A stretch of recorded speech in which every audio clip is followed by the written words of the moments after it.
You're Locked on the New York Rangers, your daily podcast on the New York Rangers. Part of the Locked On Podcast Network, your team every day.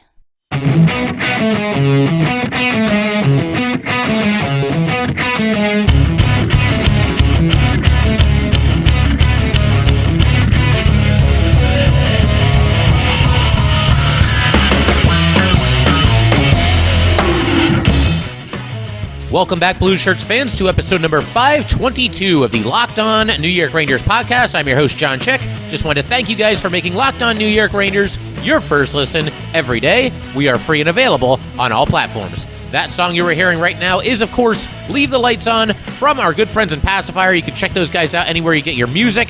And today, we're going to do something a little bit different. So I feel like right now, we're all kind of caught up on the Rangers. We know that they're having this excellent season. You know, we've gone through all the lists of accomplishments. We've kept close tabs on, the progression of every single player on the team. We've talked about Chris Kreider just having an unreal breakout season. Igor Shesterkin, Vezina-worthy season. We've talked about, the third defense pairing and how the Rangers should handle that and which of these young defensemen should be in the lineup. I feel like we're pretty caught up right now. So, and don't get me wrong, there's always stuff to talk about as it pertains to the current group of New York Rangers. As we all know, there is never a dull moment when you're, a fan of this team or when you're covering this team.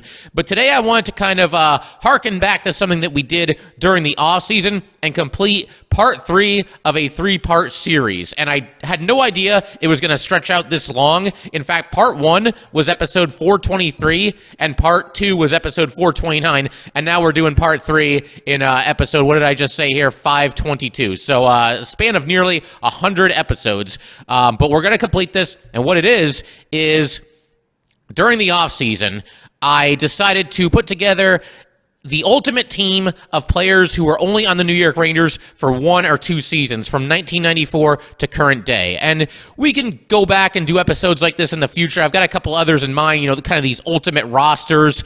And maybe in the future, I'll look to include some of the old school players, guys that were here before 94. For me, though, doing this list and talking about players that were only on the Rangers for 1 or 2 seasons, I really couldn't make it any earlier than 1994 because that's when I got into the Rangers. And it's hard for me to really, rank players that, played on the team for 1 year in, 1970 or whatever it might be. I never actually saw them play. So that was always going to be challenging. And I figured I would just kind of keep it focused on, once again, 1994 to current day. And we're going to, once again, complete part 3 of this 3-part episode. But if you want to listen to the first 2 episodes, you can find them once again. Episode 423 was part 1. Episode 429 was part 2. If you type in Locked On New York Rangers and the ultimate team of 1 and 2 year Ranger players, it should come up. You should be able to find it. But just to kind of recap the roster that we've already put together here, because like I said, it's been a while. It's been several months here. But in the first episode, we covered the goalies and the defensemen. Once again, these are players that were on the Rangers for only 1 or 2 seasons max, and from 1994 to current day. And the other rule about this is that if a player was on the Rangers more than once, had more than one stint with the team, then they were eligible, provided that at least one of those stints was 2 or fewer seasons. So you got to keep that in mind as we're doing this, right now and how we've done it in the past as well. But yeah, as for the first episode, the 2 goalies that we came up with as this 20-man New York Ranger team of only 1 and 2 year players from 1994 to current day. The 2 goalies were Cam Talbot and Antti Raanta. The defenseman pairings were Keith Yandle and Doug Lidster. And then you had Sandis Ozolinsh and Neil Pionk.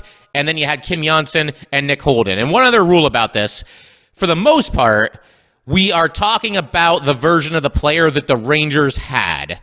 We will give consideration, especially in the case of somebody like Sandis Ozolinsh and also Kim Janssen, to what they did at other stops in their career. But for the most part, we're acquiring players here that based on what they did with the New York Rangers.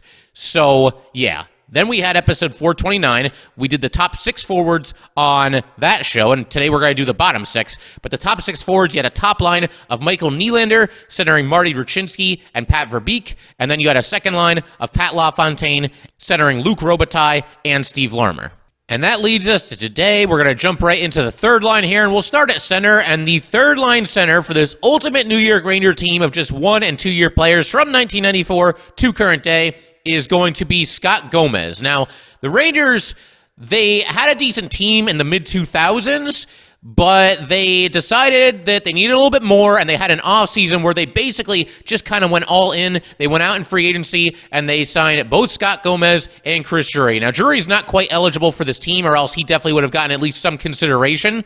But as it turned out, despite these big moves, these big offseason acquisitions by the Rangers, once again signing Scott Gomez and Chris Drury, Gomez only ended up playing 2 years with the New York Rangers and was dealt to the Montreal Canadiens after year 2. That trade, just for anybody who's curious about it, it involved 7 players. There were 7 players moving in one direction or the other. You had Scott Gomez, Tom Pyatt, and Michael Busto to the Canadians, and coming back to the Rangers was Ryan McDonough, Chris Higgins, Doug Yannick, and Pavel Valentenko. So the Rangers ended up getting Ryan McDonough out of that deal, and that obviously turned out very nice for the Rangers. But yeah, as for Gomez, he played 158 regular season games for the New York Rangers, scored 32 goals, had 96 assists, so 128 points in just 158 games. And that's really not too shabby for someone who I don't think there are a ton of Ranger fans that look back on all that fondly. And maybe part of the reason for that is, well, this is the Devils guy. He's not really one of us. And, to be fair, he didn't really play as well for the Rangers as he did for the Devils, especially in the second year of his 2 years in New York. But be that as it may, the points were there, and we're trying to find some good players who were only here for a season or two, and I think we've done that with Scott Gomez. He brought a lot to the table. He might be the fastest player on this roster that we're putting together here, somebody that could obviously contribute on the power play. He's somebody who, throughout his career, really got it done in the postseason, and that includes his time with the Rangers. They made the playoffs both years that he was here, and he had 16 points in 17 career Stanley Cup playoff games as a member of the Rangers. He was also a Stanley Cup champion.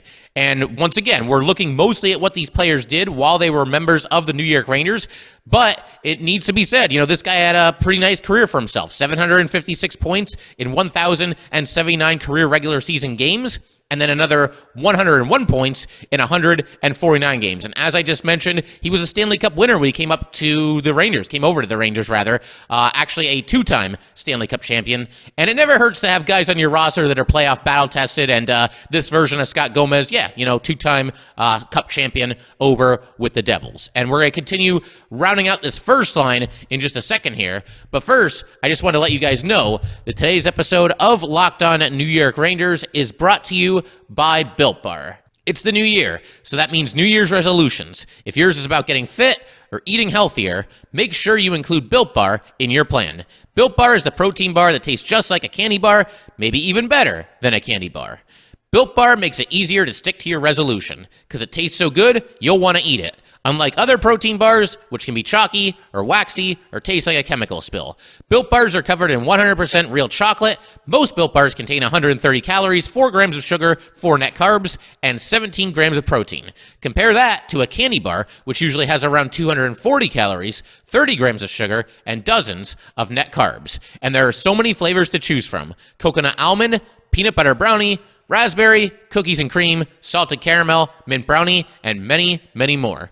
In fact, Built is always coming out with new, limited-time flavors, so check out Built.com often to see what's new. Go to Built.com, use promo code LOCKED15, and get 15% off your order. Use promo code LOCKED15 for 15% off at Built.com. All right, just want to thank everyone for making Locked On New York Rangers your first listen every day. We are free and available on all platforms. And to just kind of keep things rolling here, obviously we got the aforementioned Scott Gomez as the center of this third line of 1- and 2-year New York Ranger players from 1994 to current day. And on the left wing, we talked about how Gomez is playoff battle-tested and won a couple Stanley Cups. If you want that, this man delivers it in spades, and that would be Esa Tikkanen. Obviously, as somebody who was part of some amazing teams with the Edmonton Oilers, he won 4 Stanley Cups in Edmonton, and then also won his 5th and what turned out to be final Stanley Cup with the New York Rangers in 1994. And somebody who, on top of just being a really good all-around player, was an agitator and just a complete pain in the butt to play against. It's always nice to have 1 or 2 guys like that on your team. And it's interesting with Tikkanen because he actually had 3 separate stints with the New York Rangers, but none of them lasted more than a season and a half. And The one that was a season and a half was the one where he came over from Edmonton and played on the team, on the New York Ranger team for the second half of 1992-1993, and then, of course, was part of the Stanley Cup run in 1993-1994. And so that was his first stint with the Rangers. His second stint with the Rangers was half a season in 1996-1997. He came over as, a rental player and didn't really do a lot in the regular season, but then he really caught fire in the playoffs that year and was part of the veteran Rangers going to the Eastern Conference Finals and unfortunately falling short against the Philadelphia Flyers. But I remember, for those of you that like the idea of the Rangers super stacking their top line and maybe putting Panarin and Zibanejad together, this is a point in your favor because I can remember the Rangers that year in 97 in the playoffs, they put Gretzky, Messier, and Tikkanen all on the same line. And needless to say, that line was just absolutely phenomenal and just kind of spearheaded their run through the playoffs. So if you like that idea, that's definitely a point that you can make in your favor if you want to argue that the Rangers, should maybe stack their current top line of Mika, Panarin, and Kreider. I'm still kind of a holdout as it comes to that concept, but the case can definitely be made. But yeah, getting back to Tikkanen here, we got to pick just one version of Esa Tikkanen. We're, of course, going to go with the version of Esa Tikkanen that he was when he first came to the Rangers in 1992-1993, and then, of course, stayed with the team in 1993-1994 and won the Stanley Cup. He had a really nice season for himself, skated in 83 regular season games in the Cup-winning year, scored 22 goals, had 32 assists, so 54 points, and then also in the Stanley Cup playoffs that season, skated in another 23 playoff games, scored 4 goals, had 4 assists, just one of those steady, consistent, battle-tested veterans that the Rangers had on that 1994 championship team, and he can play a same role on this fictional 1- and 2-year New York Rangers team. And something else that I found out about Tikkanen, kind of looking up, the all-time New York Ranger roster and how long was this guy on the team and how long was that guy on the team. I was looking at Esa Tikkanen. He was nicknamed the Great One. Now, not to be confused with Wayne Gretzky as the Great One, but this is obviously a play on his former teammate's nickname. Esa Tikkanen's nickname was spelled differently. It was the Great One, but Great was spelled Grate, and that was due to his ability to basically just grate on his opponents, get under their skin, drive them crazy, and, just kind of play the mental games a little bit. So, cool nickname and something that I did not know about Esa Tikkanen, but knowing how he played hockey, I think that nickname is very, very fitting. And again, we're not looking so much at career numbers, but just to take that into consideration a little bit, at least throw it out there, 877 regular season games. Tikkanen had 244 goals, but in 186 playoff games, he scored 72 goals. So he really kind of stepped it up in the playoffs, and I love that. I love having guys that are clutch, guys that are playoff battle-tested. I think it was great that the Rangers went out and got a couple guys that have won the Stanley Cup this past offseason. Obviously, Sammy Blais is now out for the season, but he's a Cup winner. Barclay Goodrow has won a pair of Cups with the Tampa Bay Lightning over the last couple of seasons. I just always think it's good to have, at least a couple battle-tested and preferably former Stanley Cup champion players on your roster. So we've done 2/3 of the third line here, and we're going to move over to the right wing, and that's going to be Alex Kovalov, another Stanley Cup champion with the 1994 New York Rangers. I must also add that this is another case of somebody having multiple stints with the Rangers. His first stint with the Rangers lasted from 1992-1993 until 1998-1999, but he came back to the Rangers from 2002-2003 to 2003-2004, and he was still a solid player when he returned. He ended up being traded by the Rangers in his second stint in the middle of the 2003-2004 season because the Rangers were going absolutely nowhere that year. He was traded to the Montreal Canadiens, but again, still a solidly productive player in his second go-around with the New York Rangers. In his first stint with the Rangers, maturity was something of an issue for Kovalov. He was not exactly a favorite of Coach Mike Keenan. And, again, we're focusing mainly on what all these players did during the designated 1 or 2 year stint with the Rangers. Kovalov was not the same player in his return to the Rangers, but again, just had so much natural ability and somebody who you still felt was very dangerous out there, despite maybe not being at the same level that he was during his first go-around with the New York Rangers. And I just think this line really works. I mean, you've got a facilitator in Scott Gomez. You've got a clutch, battle-tested performer in Esa Tikkanen who's going to drive his opponents crazy, and you've got a sniper in Alex Kovalov, just had a wicked shot. So, and on top of that, they're all former Stanley Cup champions. So I'm loving this third line that we've put together. Once again, just 1 and 2 year New York Ranger players. As far as his entire career, Kovalov closed the books with 1,029 points in 1,316 regular season games and another 100 points in 123 playoff games. So another playoff battle-tested player. And we've got an entire third line of clutch players who are former Stanley Cup champions. Not too shabby. We're going to turn our attention to the fourth line in just a second here, but first, I just wanted to let everyone know that today's episode of Locked On New York Rangers is brought to you by BetOnline.ag. BetOnline would like to wish you a happy new betting year as we continue our march to the playoffs and beyond. BetOnline remains the number one spot for all the sports wagering action for 2022. New year and a new updated desktop and mobile website to sign up today and receive your 50% welcome bonus on your first deposit. Just use our promo code LOCKEDON to get started. From football, basketball, hockey, boxing, and UFC, right to your favorite Vegas casino games. Do not wait to take advantage of all the amazing offers available for 2022. BetOnline is the fastest and easiest way to wager on all your favorite sports. BetOnline, where the game starts. All right, let's go ahead and round out this roster with our fourth line players. And at center, we're going to go with Sean Avery. Oh, yeah, we're doing this. What can you say about Sean Avery? The guy was just completely over the top. There were definitely instances throughout his career where he crossed the line, whether that was as a member of the Rangers or elsewhere. Just the quintessential example of someone who you love when he's on your team and you absolutely despise him when he's on the other team. But he brought a lot of good things to the table for the Rangers. I mean, in spite of all the antics and all the over-the-top shenanigans, there was a playoff series against the Devils where he just drove Marty Brodeur absolutely crazy. And I think a lot of people know the play that I'm talking about. Basically, the Rangers are on the power play. It was a 5-on-3, in fact, and Avery's in front of the Devils' net. He's got his stick in the air, and he's waving his stick in the face of Marty Brodeur. He's trying to block Brodeur's vision with his glove. He's holding his hand over his eyes, and nobody had ever seen anything like this. It technically should have been a penalty, but I don't think the refs even, knew what to do or probably even knew that rule off the top of their head because nobody had ever done anything this blatant to, basically just block the view of the goalie. I mean, obviously, they're screening, but this just took it to a whole nother level. Avery had his back to the play, was not even watching where the puck was, and was trying to, do everything he could to just block Brodeur's vision with his stick and also with his glove. And then later in the power play, he actually ends up scoring from the doorstep. It was absolutely wild. But look, as far as this team that we're putting together here, you need a couple of agitators. Sean Avery would obviously deliver some hits. You could put him on the power play. You could put him... I don't remember offhand if he played the penalty kill.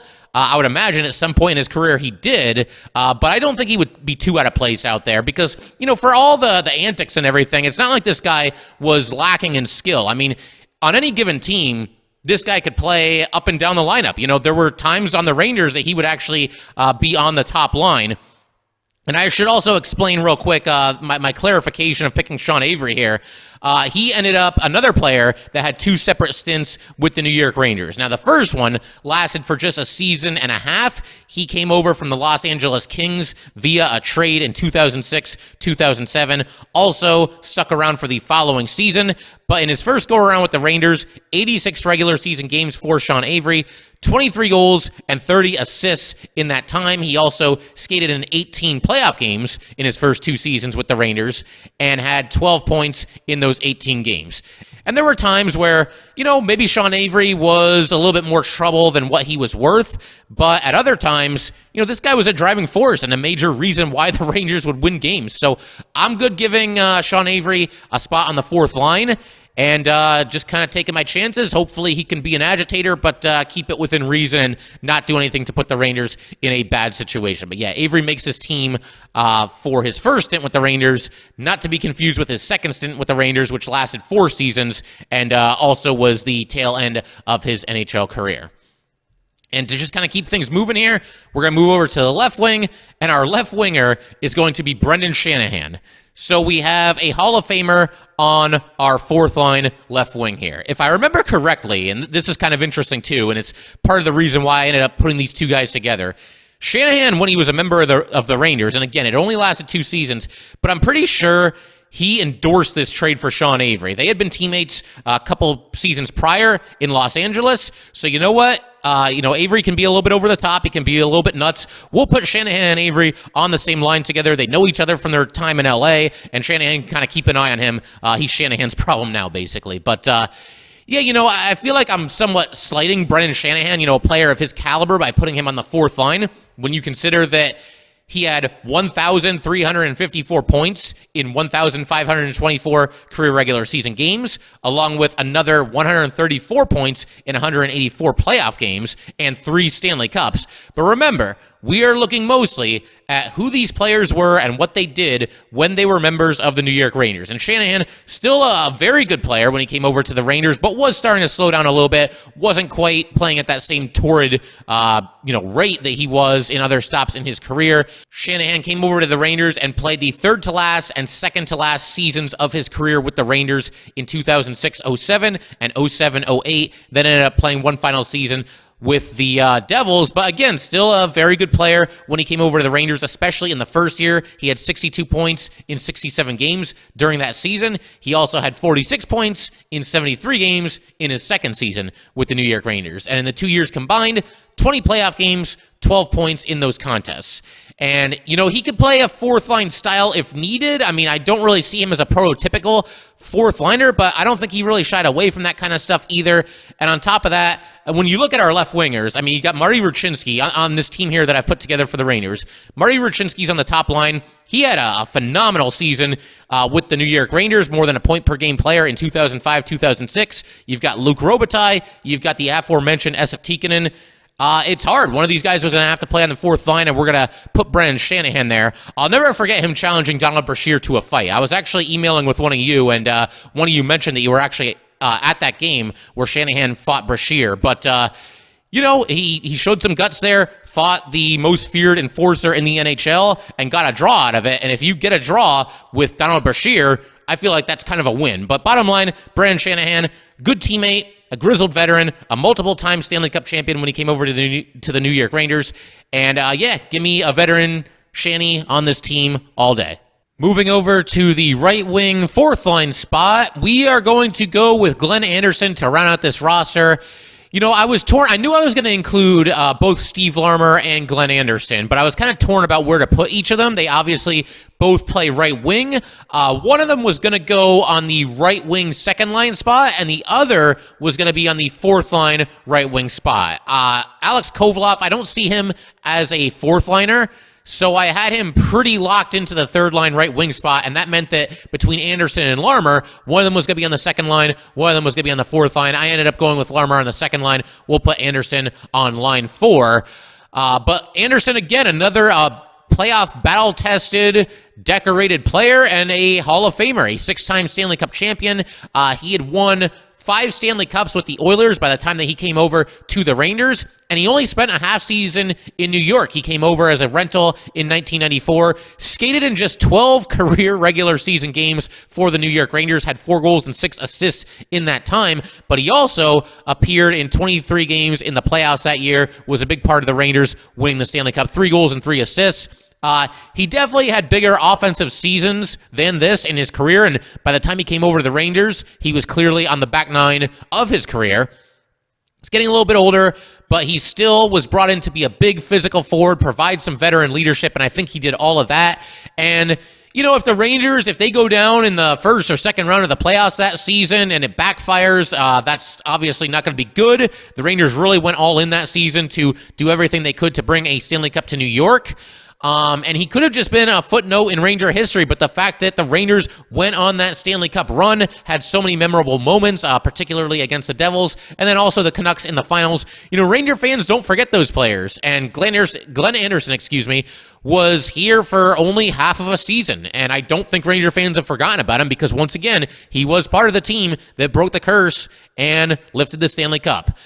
If you want to look at Glenn Anderson's entire career, which again is weighted much lighter for the purposes of this exercise than what he did as a Ranger, but again, if you want to look at his whole career, you got the 6 cups. You've also got 1,099 career points in 1,129 regular season games, and then another 214 points in 225 playoff games. So nearly a point per game player in the playoffs, and nearly 3 seasons worth of hockey in the postseason. Just crazy stuff.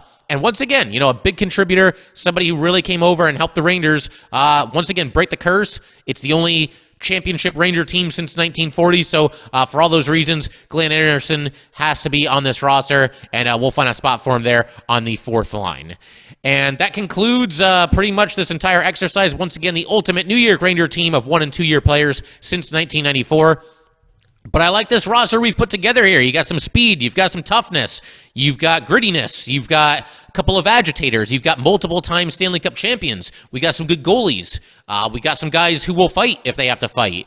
We've got guys that can contribute on special teams. We got it all. I mean, I think, if there's a bit of a weakness on this team, I think it's probably the defensemen, but be that as it may, I really like this roster. I think this team could go out and win some games together if it was ever to happen in some fantasy universe, which it obviously cannot happen because a lot of these guys are long since retired, and obviously a lot of them never played at the same time. But if you just look at this roster, I think it's a pretty solid bunch here, and ended up being a little bit better than I thought it would be, considering the fact that we only had 1- and 2-year New York Rangers to choose from.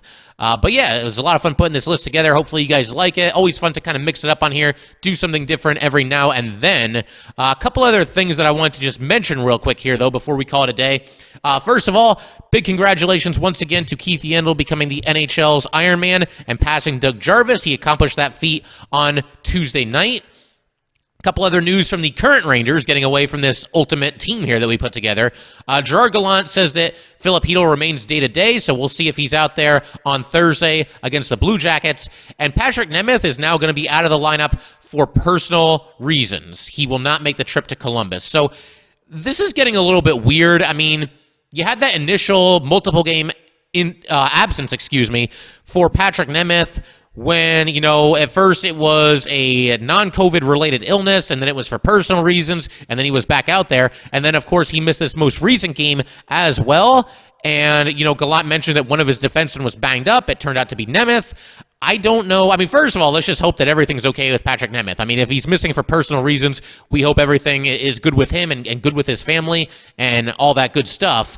But yeah, just a little bit strange here, because the last game, he missed because he was supposedly banged up, and now he's missing the next one for personal reasons. So we'll obviously keep our eye on that. The other bit of news is Jared Tenori is back with the team after clearing waivers. He is currently on the taxi squad. And as far as some line combinations from practice, this is what the Rangers were rolling with a little bit earlier today, and it's Wednesday as I'm recording this. But they had Mika Zibanejad centering Chris Kreider and Julien Gauthier. Capo Caco remains out, so Gauthier at least getting a chance on the top line. And really, I mean, the way that the Rangers are depleted at right wing, and they were already kind of thin there to begin with, why not? I mean, sink or swim time for Julien Gauthier. We'll see if he can keep up with Kreider and Zibanejad. I thought he looked pretty good playing with them the other night, but if there's ever a time to give Julien Gauthier an opportunity, I think this is it. You've got the second line, Ryan Strome centering Artemi Panarin and Barclay Goodrow. They look good the other night as well, so that makes sense to me. The third line, you've got Morgan Barron centering Alexis Lafreniere and Dryden Hunt. That's an interesting trio right there. It's cool to see Morgan Barron maybe getting a chance to play top 9 minutes. And then the fourth line, pretty much what we've been rolling with. These three guys have been together for a lot of the season. Kevin Rooney, centering Greg McKegg, and Ryan Reeves. So we'll continue to keep our eyes on that, and we'll see what we get into tomorrow as well, heading into the Rangers' Thursday night clash with the Columbus Blue Jackets. And just something that I wanted to add at the very end of this episode, while editing, I happened to look up the situation with the 2 NYPD officers who were shot when responding to a call. Jason Rivera passed away the night that it happened due to multiple gunshot wounds, and unfortunately his partner, Wilbert Mora, he had been in the hospital for the last couple of days. He had been shot, and he has now unfortunately passed away as well due to that incident, which is obviously tremendously sad. And all the best to their family and friends and anybody that might know them. I would imagine the Rangers, they did a moment of silence and put the picture of Jason Rivera on the Madison Square Garden screen prior to the start of a recent home game. I would imagine they'll probably do the same thing for Wilbert Mora as well when the Rangers are back home for their next game. But again, just tremendously sad, and our thoughts go out to anybody that's been affected by this tragedy. But that will pretty much do it for today, guys. Once again, if you'd like to get in touch with this podcast, please send an email to lockedonnyrangers@gmail.com. Once again, that is lockedonnyrangers@gmail.com. And definitely give us a follow on Twitter as well, @LO_NY_Rangers. Once again, that is @LO_NY_Rangers. Thanks again, guys. I'll see you next time. Thanks for making Locked On New York Rangers your first listen every day. Now make your second listen Locked On Bets, hosted by your boy Q with expert analysis and insight from Lee Sterling. It is free and available on all platforms.